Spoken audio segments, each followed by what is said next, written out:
Hi and welcome to this week's GMBN Tech Show. So coming up on this week's show, we have a look at some crazy Jackshaft design bikes. There's some awesome bike case from you lot and some rider owned downhill brands.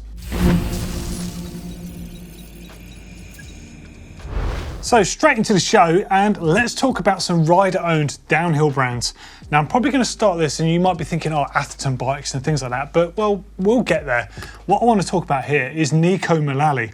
Now you've probably seen Nico's racing over the years, of course, in the DHI category of the UCI Downhill World Cup. Absolutely amazing rider and very in touch with his bikes actually. So if you don't already follow him on his personal Instagram, his handle is right there. Have a look through some of his posts and you'll see that he's been experimenting with different wheel sizes, mullet setups, different head angles, bottom bracket heights, all sorts of stuff over the years. Clearly making the most of many of the frame manufacturers he's been working with to try out prototype frames and see what really does make a difference when you're actually racing. Now many pros have done this over the years, but not quite to this detail. So there's going to be a video clip flying up on screen and the full link to it is in the description underneath for part one of his Frameworks series. Now this is a fascinating project where he's essentially decided to design and have made himself his own downhill frames. And he's at the moment trying to figure out exactly what he wants from those frames. Now, one of the coolest things about this is they're made fairly locally to him out in the USA. And of course, he's having Frank the Welder building the bikes for him. Even hearing Frank the Welder just makes me excited about bike tech because he's behind some of the most iconic bikes out there. Of course, all of the early Yeti bikes for racing onlys, they're all welded by Frank the Welder. And even some of the spooky stuff that came in a bit later. Truly iconic as far as frame building goes. And very cool to see him working on prototypes directly with Nico. It's an excellent video. Honestly, I've watched it 2 or 3 times now, and it's really cool just to see him looking at things he wants. The way he talks to camera, actually, he's very good on camera. He could certainly do a few of us out of a job if he wanted to. Now, Nico, as a racer, of course, has very, very specific requirements for what he wants in a bike. All racers want to go fast, but no one racer is going to have the exact same style or the exact same requirements. The way he's talking about the bike tech is truly fascinating. And in fact, it was only this week he posted this on his Instagram page, which is, I guess, a bit of a teaser for the following video, showing 2 very similar looking bikes, but one with a low pivot and one with a high pivot. And what he's basically insinuating is the high pivot bike is excellent for square edge hits, fast rough stuff, being fast under compression into things. But not so good in some of the other areas. So we already know this. I have a sneaking suspicion he might stick with low pivot, judging by some of the things he wrote. So he said it shone through in the corners, especially for pumping, and it feels more efficient as well. So whatever bike design you're going to go for, of course, it's got to be a compromise somewhere, and it's got to suit the racer and what their requirements are. So I'm certainly going to be following this series because I think it's just awesome. So make sure you give him some likes and some love in the comments underneath. Subscribe to his channel as well, because there's going to be some good stuff coming up on there. One of the most promising little series I've seen, I think. But I shouldn't just move on from this without referencing some other greats that have done this in the past. There's not many that have done this, even though many racers, and in fact most current racers, will have development feedback from riding prototype tech. Not quite the same as going out alone and doing it on your own. Christian Taillefer has done this with Taillefer bikes in the past. Christian Taillefer, one of the most iconic French racers of all time. And then there's V-Process, of course, which is Nicolas Voulet's brand, that he worked directly with Olivier Bassard in making. And of course, Olivier Bassard is behind Boss Suspension and of course the infamous Sun bikes from back in the day. So some amazing stuff coming up there. John Tomac, don't forget, yeah, Tomac cycles. So not only was Tomac, well, at least in my eyes, the greatest of all time for just what he's achieved and what he did back then, but he made his own bikes, and his bikes were phenomenal, and they just look unreal. Even when you see them today, I think they're almost as iconic looking as some of the intense early bikes. So really cool stuff. Millyard bikes. Father and son team, Stephen and Alan Millyard, decided that they could do their own thing better, and by all accounts, they did things a lot better than many other people at the time that were making, you know, production bikes. And then of course, more recently, Atherton bikes. So there has been some truly great bikes out there. But just on a downhill tip, I just want to throw you to a video that's going out this weekend on GMBN Tech, and it's part 1 of 2. And we're actually using Steve Jones from EMBN because some of you, I'm sure, will be aware of this, but in case you're not, he's not just the e-bike guy. Steve Jones is the epitome of downhill racing. He spent his entire career before working here with us talking and in search of the ultimate downhill bike over at Dirt Magazine.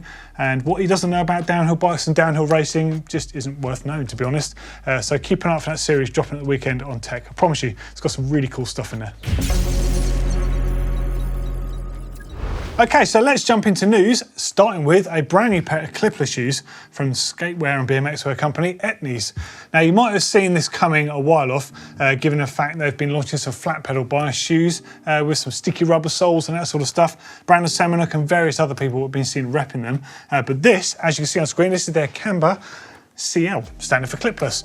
I guess this, you could say, is aimed at mountain biking, but also no doubt at BMXing as well, with the BMX heritage of the brand. I've got to say, they look pretty good. They look like you could wear them all day long quite comfortably as a pair of shoes, and obviously ride your bike in them as well. So they say they've got Formula G rubber with clipless pedal specific tread pattern on them, STI Evolution foam midsole, that's a shock absorbing midsole to you and I. A nylon clipless pedal shank optimised for pedalling efficiency and off-bike walkability. So although they're not saying it here, I think what they're insinuating is it's going to be nice and stiff under pedalling, but it's going to have toe flex so you can walk properly in them. At least it should do with a shoe like that. They've got a strap on the top, as you can see. They say it's got a treated upper to block moisture on there. Load of stuff basically, but they look really cool. And I think they're probably going to be one of the coolest, at least more casual looking clip-in shoes out there. Okay, next up in news, it's not really a mountain bike, but it is from mountain bike brand Uno, who, at least in my opinion, makes some of the nicest kit out there and have designed some incredible looking bikes for other people as well. But look at this, it's a mullet folding commuter e-bike. So weird, I could not share it. So the idea behind this, it's obviously a concept at this stage, it's not a real working bike currently. The idea being, it's a folding bike, obviously it needs to be compact, so small wheels kind of have to go into there at some point unless you want to start removing wheels. But they decided to make it a mullet style bike with a bigger front wheel to retain the stability that you don't tend to have in those smaller wheel bikes. I mean, don't get me wrong, there's some classics out there like Brompton that make excellent bikes, but this one's just a little bit different, a bit more futuristic, and that's about as crazy as a concept commuter e-folding bike can get. I just wanted to share it. But moving on to something far more mountain bike and far more interesting, is Tora Cycles. Now, this is a Cornish-based company, that's Cornwall for you and I, and they've made this. So this bike, I think they call it the EVH, yep. It's essentially a nod back to Brookly Machine Works. So just to set the scene here a little bit, Brookly Machine Works company, obviously based in Brooklyn in New York. They're still making bicycles under certain styles, but they're not making anything like this anymore. So this bike on screen is from Brookly Machine Works, and here's a shot of me riding one. It was actually a 24-inch wheel bike designed for street and just smashing around, doing what you want. You're going to break the pavement or you're going to break the bike. So it was made from chromoly, it had a high pivot design, and to get around the fact they're using the chain line to go effectively around an idler, it's got a Jackshaft system on the non-drive side of the bike in order to make it pedal normally. Brilliant pieces of kit, absolutely bomb-proof. Yeah, they're a bit heavy, but they were very cool. Now, Toro basically decided that they missed the boat because they didn't manage to get these bikes for themselves in the early 2000s, and they wanted to use their engineering and design background to make a modern day version, and this is it. Man, that is a good looking bike. Now, I've been following these guys for a little while on Instagram, and it's actually good to see them out on the trails testing what looked to me at least nearly like final production versions. So a bit more info on it. So this one is a single speed, it's a high pivot just like the Brookly Machine Works. It uses a moto style linkage there to drive that shock. They haven't said if they're going to make one available for derailleurs, but I assume that you probably could, although I do like the fact that it is single speed. Kind of cool, very niche but very cool. Although there's a couple in the niche now because Starling also make a single speed downhill bike as well. Now the medium and large will be rolling on 27.5-inch wheels. They say this bike is firmly for fun, not like an out and out performance, although I reckon this thing would be like a monster truck. And the XL is a mullet setup, so that's 29-inch wheels at the front, 27.5 at the rear. Now geometry on them, there's three sizes. There's 435, 455 and 485mm reach on these. 63.5 degree head angle, 442mm chainstay, so fairly good standard angles on those. But just look at the thing. I really love what they're doing. I love the nod to Brookly Machine Works in there, because those bikes, in my opinion, were some of the coolest of all time.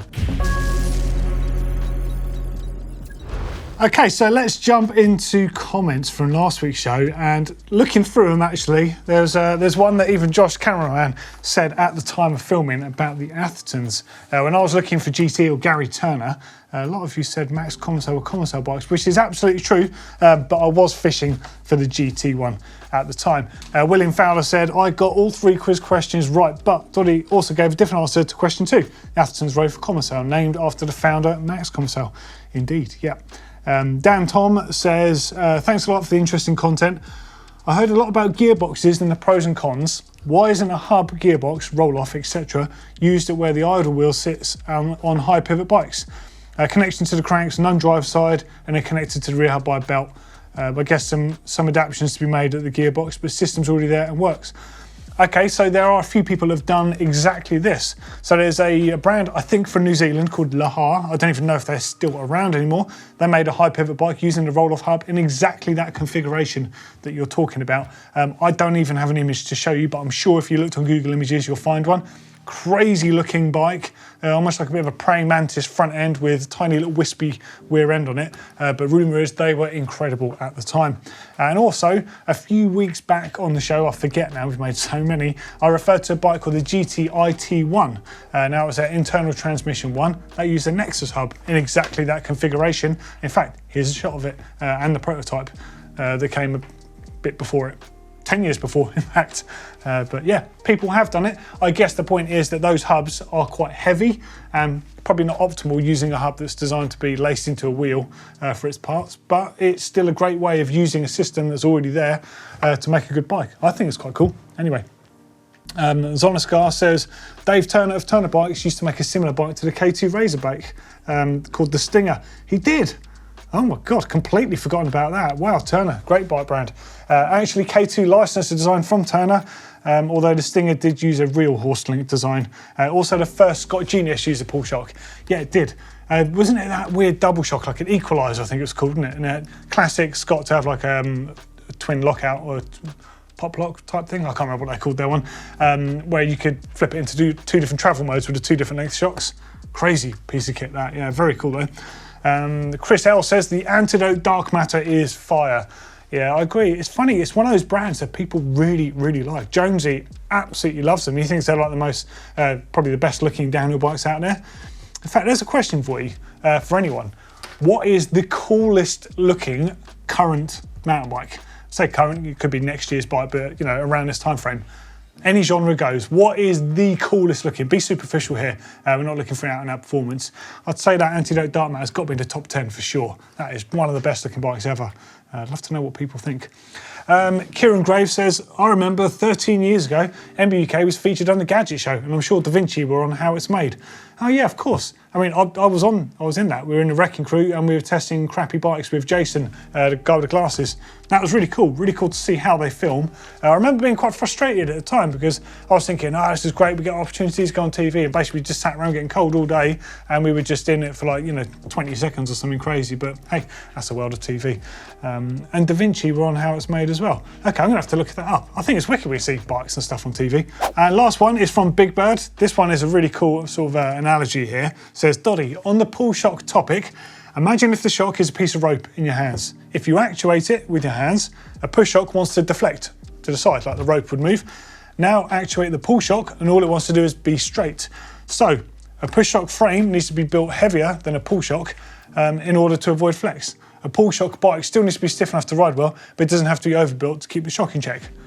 Yeah, that's cool, but I guess the problem was, I'm assuming here, that the shocks at the time used on those pull shock bikes were never quite as good as they could have been. There's a few other designs. GT Lobo also used them. I kind of like them, but I just don't really see the point in them these days. But I think that's a good analogy. I'm going to borrow that at some point.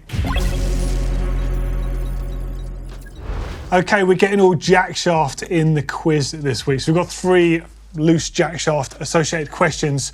So hopefully you've been listening in news. There's probably some clues there. So the first one, Brookly Machine Works famously made bikes from steel and had a Jackshaft style double chain setup. Why did they use this approach? Next question, Cannondale also had a similar drivetrain system on their Fulcrum downhill bike, which used 2 short linkages to actuate that back end there. But why did Cannondale use a Jackshaft system on it? And the last one, British brand Starling Cycles, which you would have seen me riding in the recent video with the gearbox versus normal. They've got a Jackshaft bike called the Stern. Why is theirs using this sort of system? Come back to the answers a bit later. Okay, viewers, we need your help. We have the 3 sections of the show which we love seeing your content from. That is Bike Cave, Top Mods, and Rewind. And there seems to be a bit of a blockage. We're not getting as many through as we were sort of mid-season last year. And I just want everyone to sort of just remember that we love seeing your stuff. So this is the uploader. You can see it on screen here, and this is how you use it. It's honestly super easy. There's a link to it, by the way, underneath in the description. Come on. All of you out there are doing something to do with all of these things. You're all fixing your bike somewhere. You're all working on your bikes at some point, as some of you have been riding bikes for longer than others. That means you all apply to all 3 segments in one way or another. So if you've got anything old and retro, get it into Rewind. If you've got a cool bike cave, or maybe one that you're trying to make a cool bike cave, or even just an alternative place to fix your bike, share it with us in Bike Cave. And the same goes for Top Mods. If you're working on your bike, we want to know what you're doing to your bike to make it that bit better. Come on, get involved with the show, bit of community spirit. And first up this week, we're going to dive into Bike Cave, by the way. I should have said that. From Matthew in Delaware. My God, you have got some serious kit going on in here. Wow. Nice workshop. Okay, so what we got here? Basement workshop for my bikes, and the missus Specialized. Bikes usually hang on the wall and on the other side of the basement, but there always seems to be one in the stand. Area also doubles as my RC radio control, yeah, hence that massive buggy there. In fact, Jack could probably drive that. Jack, one of our camera crew. Nice stuff. Staged the area to show love for my 2 favourite hobbies, mountain bikes and remote control vehicles. What scale is that, out of interest? I used to do, I don't even remember. I used to do 8th scale, and then the smaller ones, were they 32? I can't remember. Tamiya and Kyosho. I had a Kyosho Optima Pro, 10th scale, weren't they? That's right. Yeah, no, the Super Bomber, way back when I was a kid, I had a Clodbuster as well from Tamiya. Used to love radio control cars. I feel like it might be something I'll get back into as Dustin grows up and basically gives me an excuse to go and buy a small radio control kit. Tell us about the specs of that. Is it nitro? Is it electric? What scale is it? Because it looks absolutely bang on for the sort of thing I'd want to get for us to go and have some father-son time. Awesome stuff to see. Lovely Bike Cave, dude. Really, really cool. Lovely Santa Cruz you got there. Very colour coordinated as well. You've done some serious modifications on that. Is that one of those E13 cassettes on the rear? I think it's got to be one of the only ones out there that you can have the back 3 sprockets in anodised colour. Nice. Nice hardtails as well. Dude, I've just noticed the rack in the back with all the RC cars on it. You got loads. Oh man, I've got serious envy right now. You've got loads of great toys in there. Love it. And you've got a speedboat as well. Oh my God, doesn't stop there, does it? Nice, okay, and next one is from Drew. Doesn't say where he's from, just says my basement. Dodd, loving the show, just finished my bike cave and wanted to share it. Couldn't be happier. Man, I'd be over the moon if my bike cave looked like yours and I had that amount of space. My days, what a cool area. That looks like sort of like an F1 style workshop with a clean, immaculate floor. I'd hope it wouldn't look like that for long, but hey, maybe you're better than me. I don't mind a little oil stained. Nice artwork on the wall. You've got some Whistler signposts. Fade to black, top of the world, A-line. Classic trails there. Oh, dude, it's well nice. Good space. White in there. Really brings the light in nice, isn't it? You've got a Commissar downhill bike, transition. You've got a jump bike. Can't see it. Is that an NS perhaps? Or a Chromag. Can't see from here. Oh, man, what a setup. I think you've trumped everyone there. That is an awesome looking bike cave. Thank you everyone for sharing your bike caves. Get involved under there.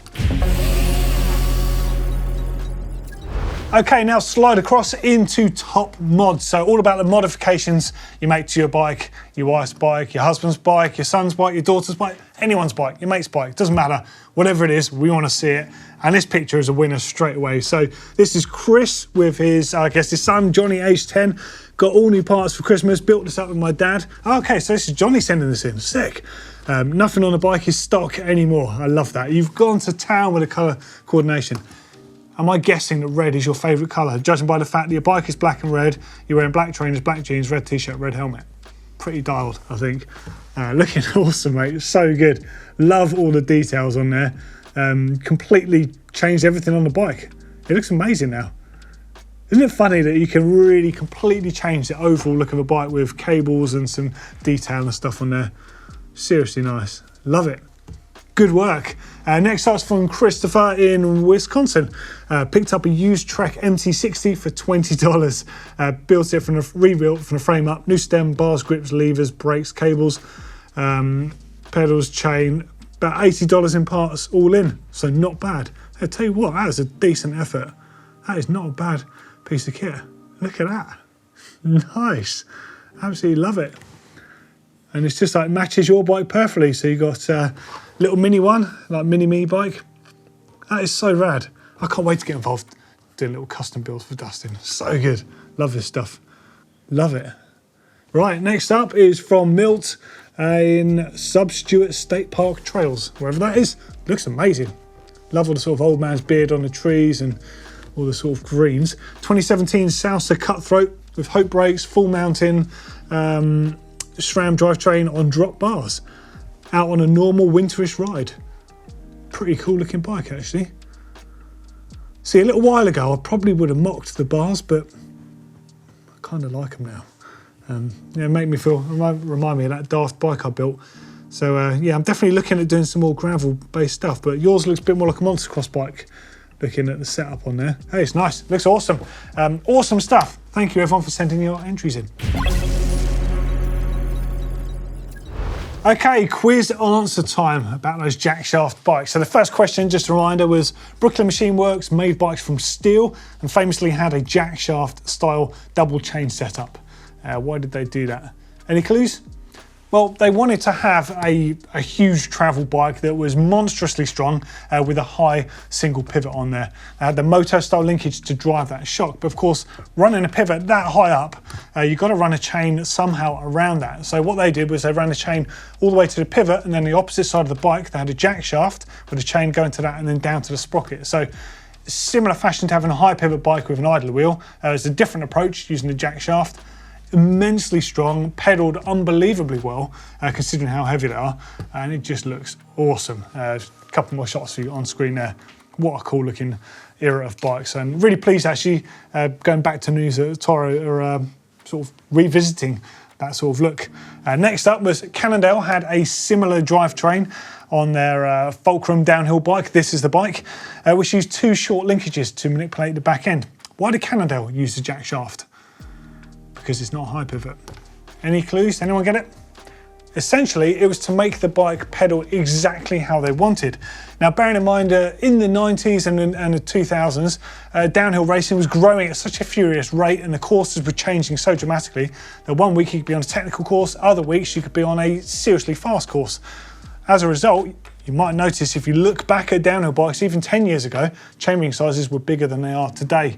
Today it's more about momentum in technical rough terrain. Back then you had to pedal the things. As a result, racers needed to change the chainring sizes, which would really mess with how the suspension worked on bikes. So Cannondale designed theirs around a single chainring size, which is on the drive side, but essentially it's like a blank chainring. The real chainring is actually on the left-hand side, and they use a jackshaft system to connect it. Like a crazy amount of weight, because they're essentially adding like 3 more sprockets, 2 separate chain systems in order to do this to the bike. I think it weighed about 50 pounds, like as much as an e-bike, something crazy. But an incredible way of keeping everything suspension-wise performing exactly the same. No matter what gear it was in, the suspension is going to be tracking the ground. And speaking of which, the twin linkages on that also made that one the earliest of its style, having those twin linkages to operate the rear end, which is kind of like a floating approach. Very cool stuff. And last one, British brand Starling Cycles. They have the Stern, which is this bike. Why is that one using a jackshaft system? That's to keep it single speed. They wanted to have a single speed downhill bike, and of course the only way really, unless you're going to run a rear derailleur on there to tension the chain on a conventional bike, is really to run it like this. You can have the chain, one single length going up to that sprocket at the top, and instead of connecting it down, you connect it on the opposite side via a jack shaft to make it pedal correctly. So just another alternative way of using that system. Pretty crazy, some might say excessive. I kind of love them though. Look at them, it looks so good. All 3 of those bikes look really good. And let's not forget the Toro one more time. Great stuff. There we go, that's the end of this week's show. Hopefully you liked it. Hopefully you've got some questions or some comments. Get involved down there and we'll see you next week. Ta-ra.